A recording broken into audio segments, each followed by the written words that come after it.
Good evening, everybody. My name is Jesse Firestone. I'm a curator and writer of contemporary art, and I'm here with Bianka Rolando, and we are in Residency Unlimited for an artist talk entitled New York Notebook. Welcome. Yeah, welcome, y'all.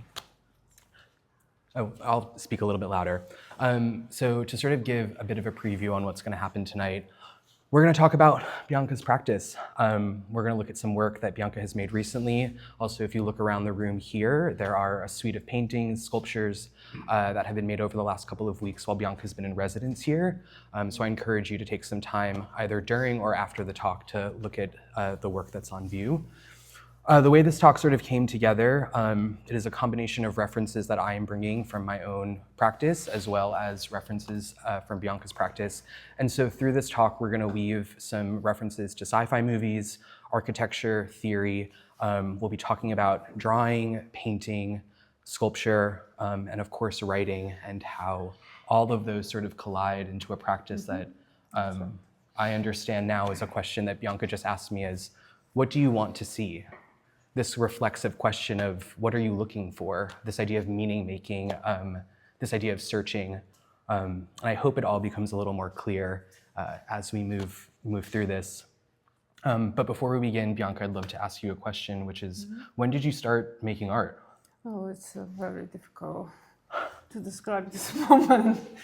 I cannot. Maybe in my dreams, it was the beginning of everything. It was the moment of searching of something.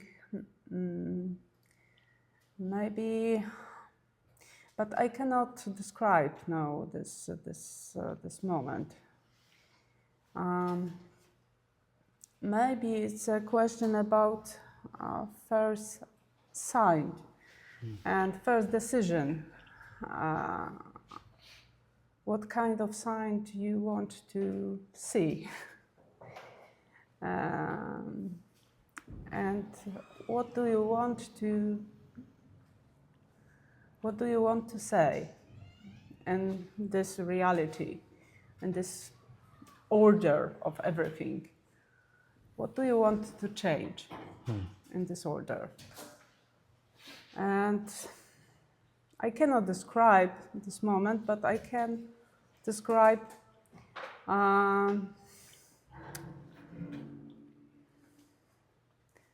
this intention to move on, to change something.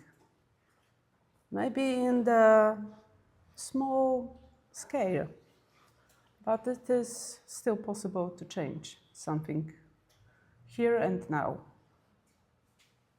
I just want to clock how beautiful that answer was, where when I asked when Bianka started making work, the answer was in dreams.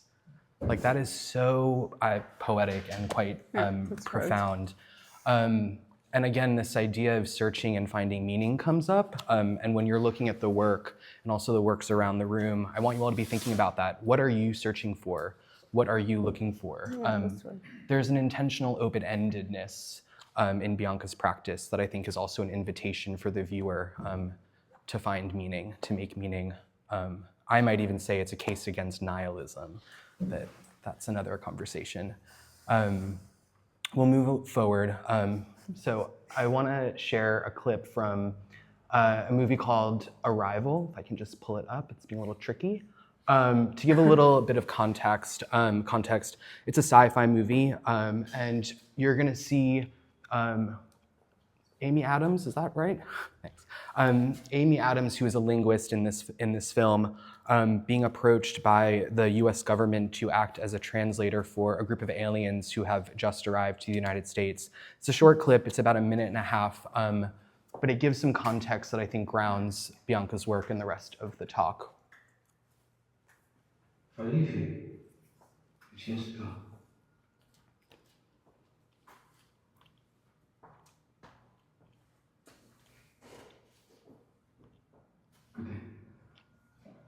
Colonel, you mentioned Berkeley. Are you going to ask Amber's next? Maybe. Before you commit to him? Ask him the Sanskrit word for war and its translation.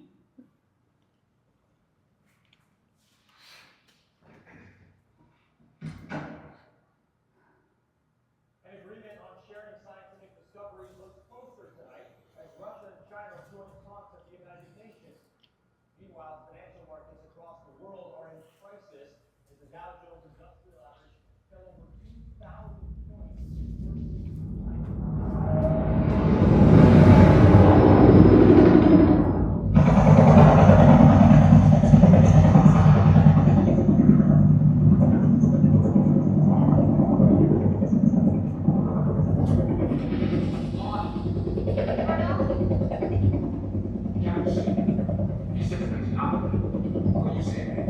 A desire for cows.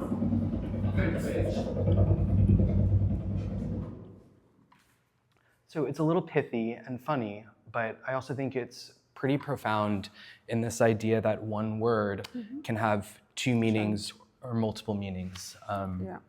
And again, the meanings can be quite different. One says it means an argument, the other says a desire for more cows, which may have resulted in war at some point, but it goes to this idea of how are you interpreting something? What are you searching for? And on this idea of translation, I want to zoom in on a poem that you wrote. Bianka, do you mind reading the Polish? Yeah, of course. Good. Elzie von Freitag-Rinchoven. O, zupełnie jak lornetka. Ma dwa wypukłe szkła, chociaż jeden widok. Na zapchane szmalem, odtykaj zegar, szmalem fontanny, albo udrożnioną hydraulikę. Ujście złotego ścieku do morza. Eroz, kichnięcie. Ja otwiera klatkę i klatka też wylatuje. It's my poem. Yeah. And it's been translated into English, and I'll read the English translation. Good. Elsie von Freytag Loringhoven. O and O, just like opera glasses. It has two convex lenses, but only one view of the muck stuck, tap the clock, gunked up fountains, or the cleared hydraulics, a golden sewer's outlet to the sea.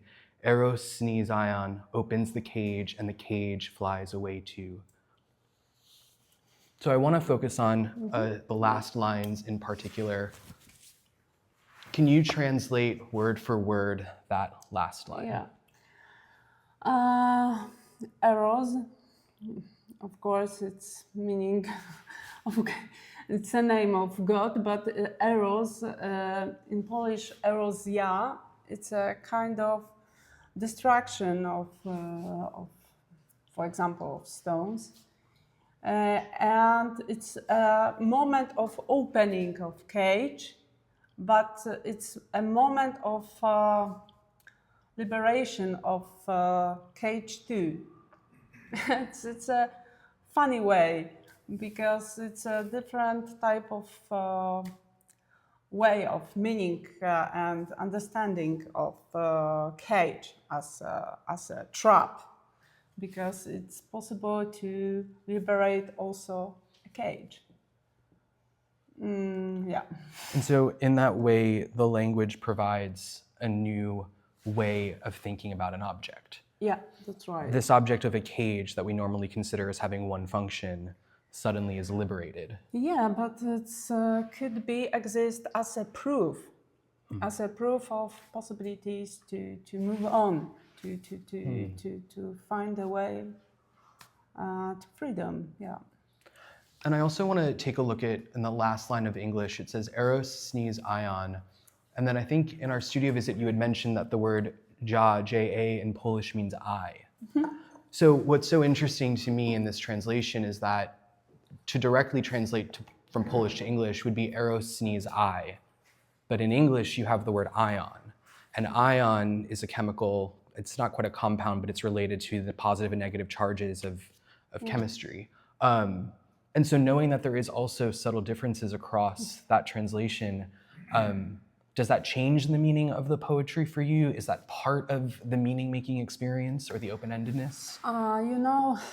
Some differences can change, of course, a meaning of poem, but It's always a question about possibilities of context in this language, for example. And translation is always about searching a twin for poem. And but differences somehow it could be very fruitful and as an opportunity to find new way for interpretation, also for author, for poet. And we are searching possibilities, and translation is like that, yeah, and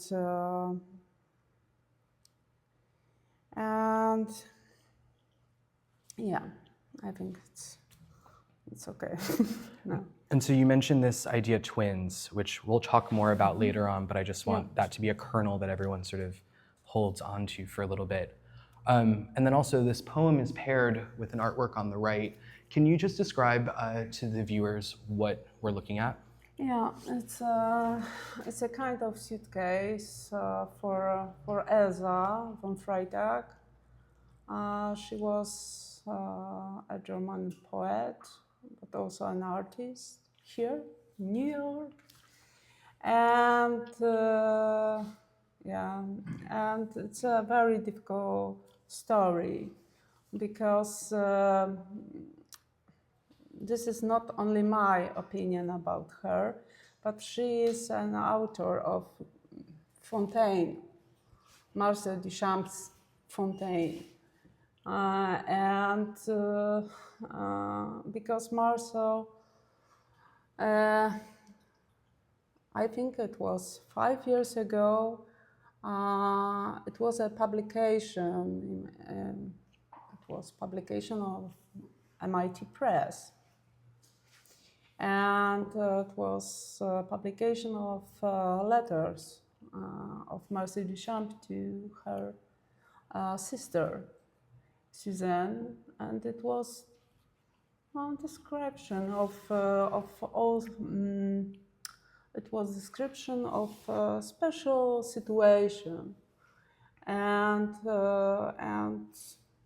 she is an author of this Fontaine as a ready-made object, because for her the system, and also the system of connection between ocean and this hydraulic system is it's kind of her poems as a whole, and it's very difficult situation how to describe who is an author of this object, very special object, of course. But I think a key for understanding of this situation is in her poetry. And yeah, and this is an object for her. It's a kind of suitcase, but it's open. And in the bottom of everything is a drawing of stream. And this kind of stream is as a moment of searching of sisterhood. Yeah. And this is my simple sign for her. And when you say searching for sisterhood, is there also a kinship that you feel between yourself and her? Yeah, that's right. I think it's a kind of stream without translation. It's a very, very strong connection, and I could be as a part of the stream. It's possible, because through poetry and through art, it's no limit of time, gender, and also place, no limit of language. Yeah, it's still possible. I just want to like pause on that for a second, which is through art, there is no limit on time, gender, place, language. Yeah, right. So I want to ask another question along these lines, which is, what does freedom mean to you? It's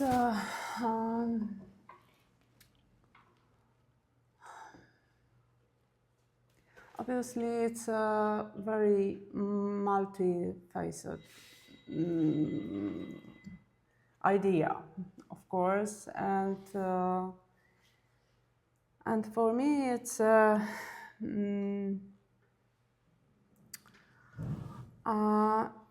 it's a moment for changing something, but also for searching of possibilities to move on. And of course, there are some cliches of language, of everything, stereotypes, for examples. But for me, a freedom as an idea is it's a tale about growing up. Find your way to change everything, because it's still possible to change everything, because our language creates our reality. And if you can change something, you can change reality also. It's a very simple way, but it's very difficult to, because this establishment order is very difficult to move on. Yeah. Well, it feels so heavy. It doesn't feel like there is the possibility for change sometimes. Yeah, that's right. But your work is a good reminder that there is. No, thanks. I want to continue to talk a little bit about poetry and change. Can you pick two stanzas from this poem, which is titled Transgression? Yeah, Transgression is a poem about freedom. That's right. But not only for myself, but for my twins, soul twins also, for my sisters, but not only sisters. And it's also a tale about possibilities to find way for understanding, but also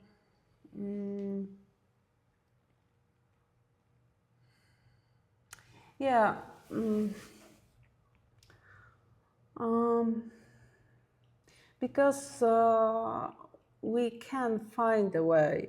And poetry for me, it's a searching of this moment where it's possible to find this way. It's a kind of way. You can enjoy it, you can lose it, but it's possible. And yeah, run, sister. And yeah, I think it was a very important poem for my statement also as an artist, but also as a poet, not only in Poland, but everywhere, because this kind of cliches exist everywhere. Yeah. You see this poem. Yeah. It also feels like this poem was pretty significant for your practice as a sculptor. Yeah. And so this is an artwork that's also on view here. Yeah, that's right. And it's a series of keys that are interwoven and connected to that the bit of a horse, right? That Yeah, that's right. So the subject consists of keys, and yeah, and there is a poem on them as a physical proof of possibilities of poetry. Yeah, that's right. and so how does taking a poem that's written and then applying it to an object that can be handled and touched, how does that change the writing for you? Or does it change the writing? It is. This is not a kind of illustration, you know. It's a physical proof of process, and yeah, it's a kind of proof, but it's not kind of illustration in this case. Yeah. How is a viewer supposed to read this? Is there one way? No, no one way. You can decide what kind of way you want to see. And you have a collection of keys here. You can find your key for understand, and because you have a experience, you have a knowledge about everything, but it could be changed because it could be possible to open your experience through poetry, through art also. I mean, I know for me, when I was handling that object, it felt so liberating to read poetry that way, because normally there's such a strict structure with poetry, but with that object. Because it's a kind of nature. Words are abstract. Yeah, we cannot touch them. And somehow we need some proofs, and this is one moment for them. So during our visit, when we were talking about this work, you had mentioned that it's not an illustration. Yeah. And I want to talk a little bit about this idea of anti-illustration, which is an idea that you've written a bit about. So this is from a text that Bianka wrote, The Philosophical Background of Anti-Illustration. As the base of anti-illustration, the concept of nothingness remains a key question when deliberating on the subject. In thinking about nothingness, what I have in mind is nothingness in the sense posited by Leszek Nowak in his concept of negativist unitary metaphysics. Nowak adopts an apophatic understanding of nothingness, acknowledging that nothing is more than something. This formula of thought is currently just as powerful in theology and more precisely in mysticism. Meister Eckhart, a mystic, made particularly forceful reference to nothingness, as did another, St. John of the Cross, with the former stating that, in order to reach the essence of things, it is necessary to destroy any and every likeness. Apophatic theology expresses divine attributes through ignorance. It is easier to answer on who God is not than to treat to his qualities. Yeah. This is a part of my theoretical dissertation about drawing. Yeah, that's right. From a small book about drawing. Yeah. Can you share a little bit more on anti-illustration? Yeah, it's a kind of matrix of possibilities, and because somehow we search final forms for understanding everything, for catch something, but a poem, and also some artwork exists as a matrix of possibilities. it's no one way of interpretation. It's a kind of, it's not one-to-one situation of translation, for example. It's not a mirror image. It's about searching, yeah. Searching, a moment of searching as a moment of movement, as a process. Yeah, and this is key for understand. This is frankly, it's not my idea of anti-illustration. But I think searching is much more fruitful for poetry, for art. Yeah. I mean, this idea of nothing being more than something seems foundational to your practice. Yeah. Because I evoke some shapes, I evoke some constellation of metaphors, but without this final form for them. And it's very important to me.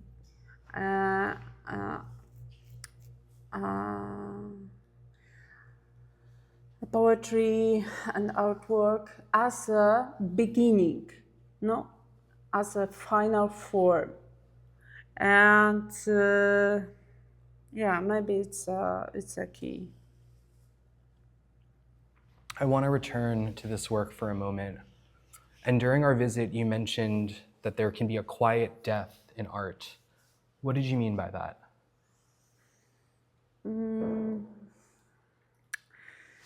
Yeah, because this is my case. Because somehow I need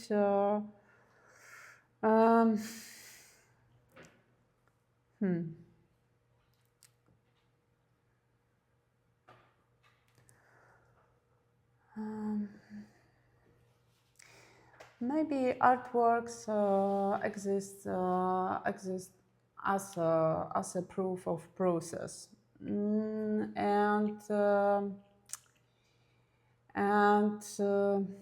I think about my works as proofs of process.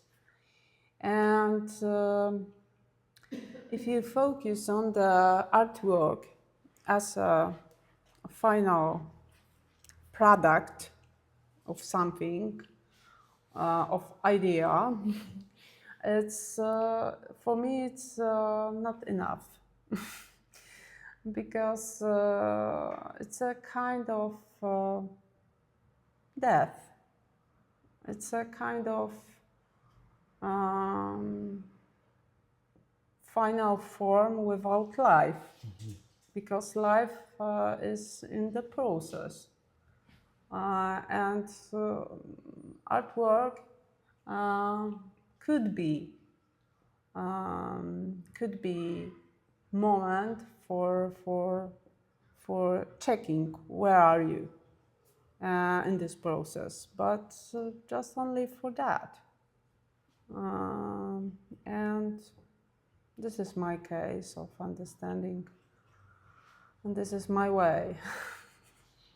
Yeah. I love this idea that a good artwork is undead. I want to touch a little bit more on poetry, and then we'll jump into some more drawings. This is an excerpt from an essay by Daniel Springer on the architect Konrad Waschmann, who's a German Jewish architect who did a lot of theoretical designs, 1930s and on. He was known for designing what is called the universal connector, but he also was a poet. And so I want to just read Daniel's line about his poetry. On the one hand, the representation of endless open structures generated not only a claim for universality from the single point to the whole organization, but also became food for thought and freedom of experimentation for others. And this can be traced back to Washman and his attempt to express a certain view through poetry, because to choose poetry as a form of expression means to allow ambiguity and consequently to allow a certain degree of open interpretation of the written subject.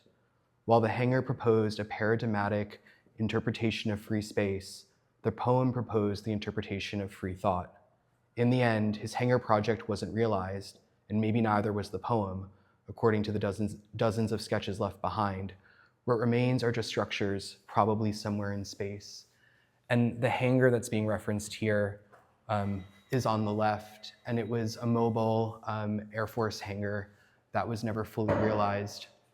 But I wanted to show it here, one, because it's quite a beautiful structure, but then on the right, we have an image of Gordon Meta Clark's Day's End, which the artist cut out a shape in a hanger. And I kind of threw this in here as sort of a nod to the conversation you and I had, because Gordon Meta Clark will come up a little later on in this conversation. And I just found it so beautiful that the two of us sort of met at this place. Right. And so here we are searching for twins.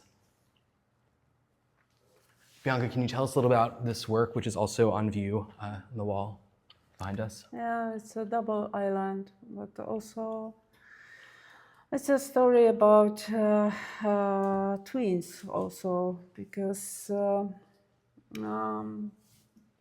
this is also a moment from my dream. It was nice also moment in this description, you know. It's according to the dozen of sketches left behind. And what remains are just structure, dozen sketches left behind. I think it's a key because when you're searching your twins, soul twin, it's you are sketching. It's a kind of sketch because you are searching possibilities for your twins also. And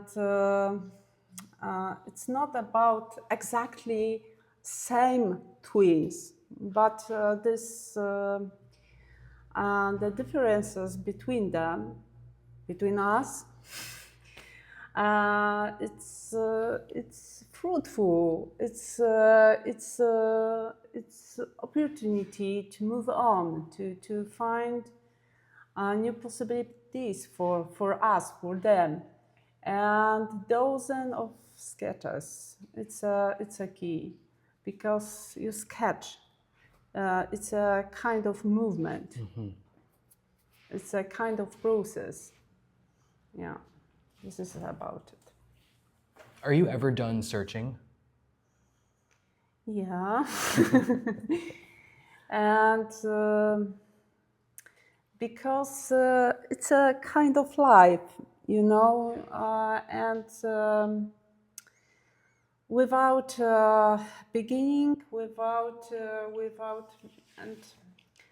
memories also somehow. It's not family album.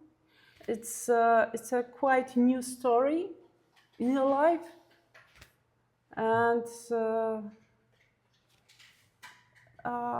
very vital moment for you. In my case, yeah. So I know that this work was being made up until recently, right? It was in process. And so knowing that you have this open-ended element to your practice, how do you determine when an artwork is complete? Like, there are works on the wall here, which would presume they're done. What does completeness mean to you when you're making? When you can lose them. Yeah. Okay. It's very simple, but it's a kind of skin, snake's skin, and you can lose them because you are somewhere else. It's a story about process. Yeah. So an artwork is complete for you when you lose it, when Yeah. it becomes its own Yeah, thing. yeah, that's right.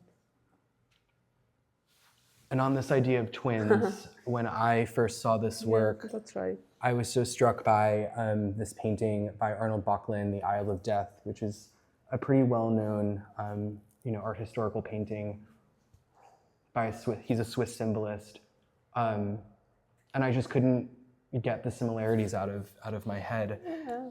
And it, to me, speaks to this idea of the stream again, right? Like when you were thinking about Elsa, or this idea that the dream that you had taps into this work, which also was made out of a dream by the Swiss artist. So we start to see the sort of larger matrix, I think, that you're working within. And so this work is also on view in the room right now, and it's a relatively new work. Can you tell us what we're looking at? Yeah, this is a playground, and also it's a beginning of this work was very simple observation of playground in the park here, and it was very strange connection between two babysitters and kids, and for me it was a kind of landscape, and also you see it was a beginning of my painting here, but also is about community, about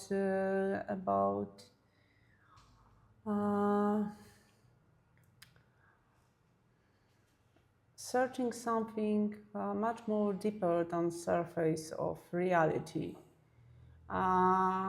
Deeper connection between people and nature, and yeah, it's about it. Very strange for myself also. It is a strange painting. Yeah, absolutely. But again, we see this idea of twins, right? It's like a diptych that's put together. You see the two babysitters here and here, and then also, are these the two kids? Yeah, but also in I combine poetry, I combine visual language, also somehow calligraphy is in it, and it's a strange story and strange stream, but it's possible to find way for one stream for them.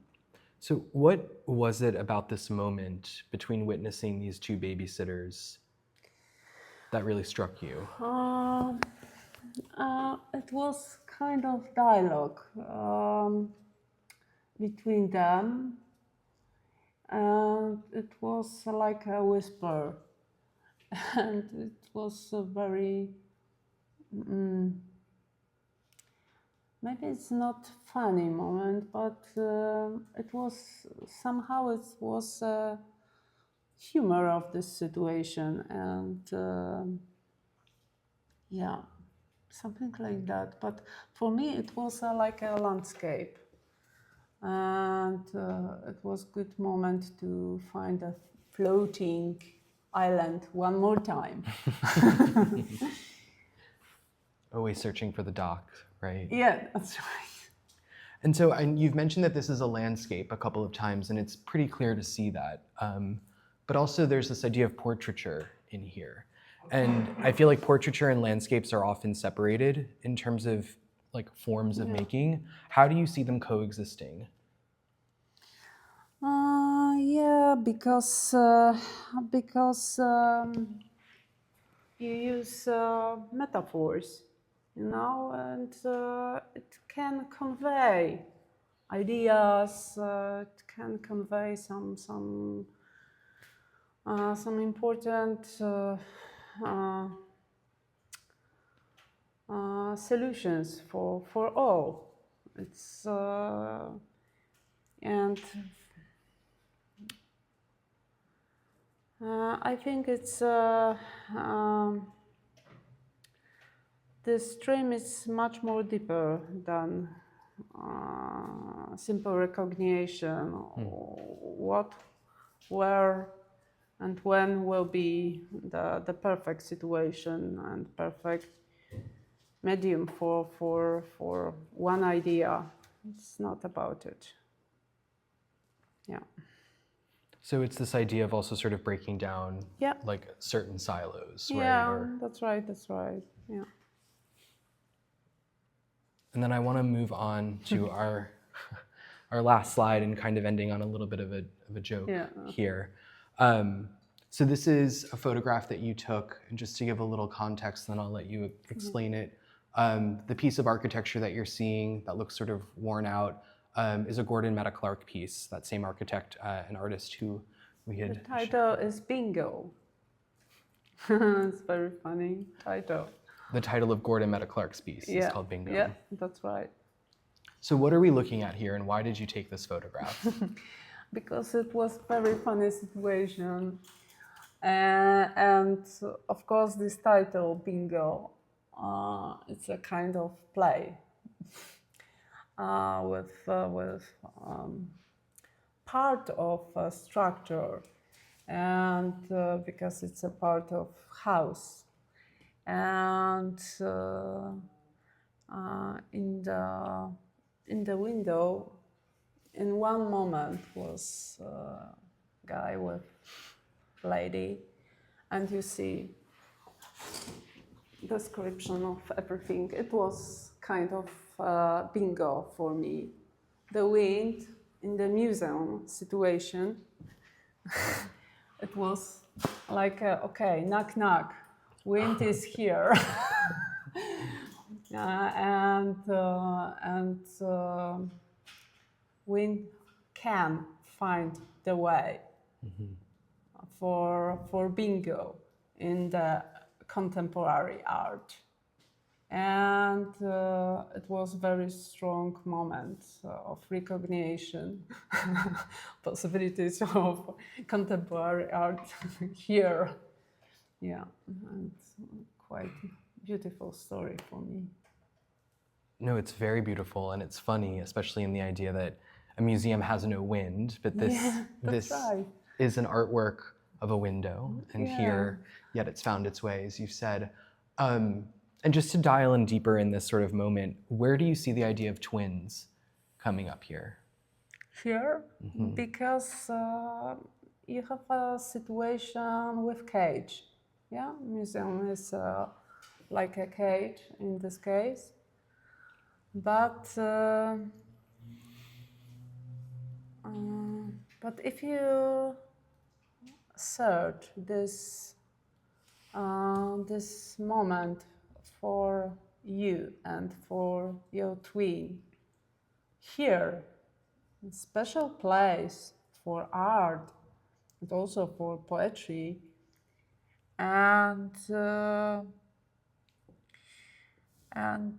it's a kind of whisper, not only for me, and it's a kind of poem without any cages, and it's a special way for me and for my twins. They exist, and it's possible to find wind here as a change, as a movement, because it's a story about past. It's a story about ghost, house of ghost, because it's a story about time, you know, and this is a kind of bingo for me, but only not for me. Yeah. Do you see this as an artwork, a poem? Is this a sketch? Yeah, yeah. It's because it's a one moment for wind. Knock, knock. Just 1 second. But you must be careful because it's one moment of whisper. But yeah, it's great opening for museum also. And when you say whisper, Yeah, where is that whisper coming from? I don't know. Maybe it's